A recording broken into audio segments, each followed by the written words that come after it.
Cześć, z nami rok Sparx. Hello, again. Would you like the beer? Yeah. The Polish one. Tell us about the beginnings. How did you start with music? Originally, I started writing drum and bass Many years ago. Yeah, I used to work with maybe as far back about 2000 or 99. I started working with Zen and Twisted Individual, and started learning stuff in the studio. You know, I've always been a musician, but I worked in the studio with them quite a bit and picked up tips. Done a few years later, when I've been doing it for a while, finding my feet, I started doing stuff on grid and formation, and I started getting into other types of music like dubstep and electro. So that's my question. Why did you turn into the dubstep?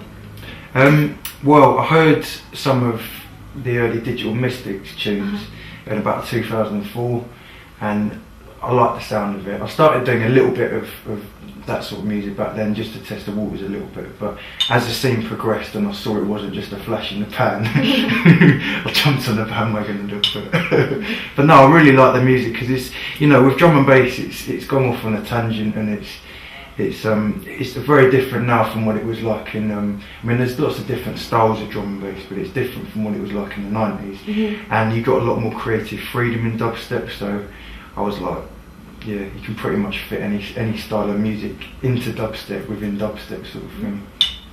Prefer freedom?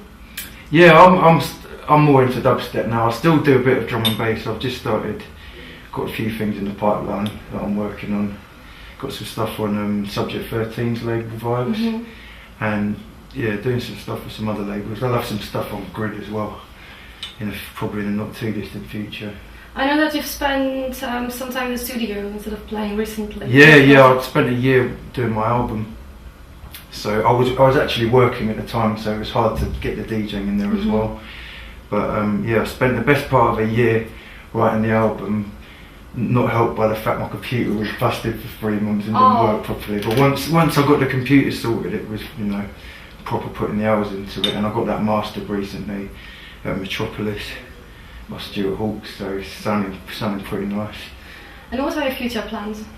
Well, I'm expanding into some other styles of music. I'm getting involved in a bit of electro and trance music, and I'm going to do a bit more drum and bass. And I want to find some singers, because a lot of the music I write is very musical and melodic, and it doesn't, you know, you can do so much with basses, but I really want to get some good singers and do some projects with them, do some albums. So I'm just waiting for the right singers to come along. Really, that's going to make a big difference. And what do you do on a daily basis? You know, get stoned. Right beats. Fun? Every day I'm on it. Every day, 8, 9, 10 hours a day in the studio writing beats every day, pretty much.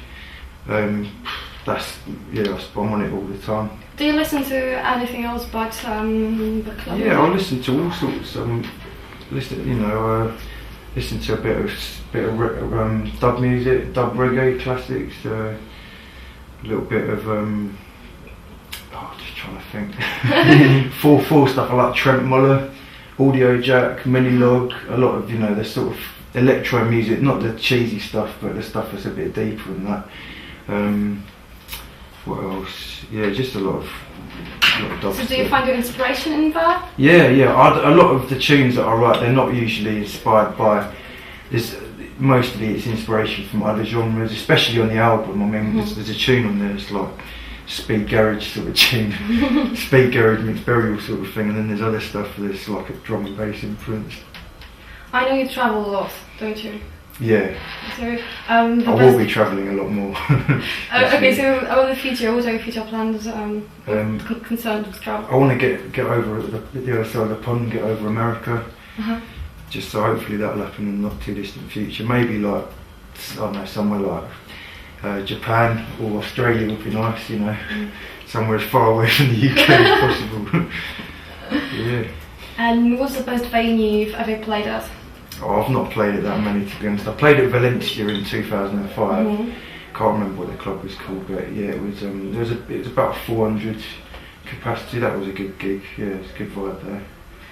Do you have any dream venue to play? A dream venue? Or a dream party, you know, you've always dreamed to play there? No, not really. Oh no, it would be nice to play somewhere like Fabric, or you know, just play a big festival. Oh, none in particular, Glastonbury, something like that, that'd be nice. Do you think that therapy sessions are somehow different from other parties? I've never been to one before, so I don't But know. you must have heard. Yeah, I've seen, yeah, I've seen information about it. Yeah, it looks good. Looks good. So you'll have the very beginnings here. Yeah.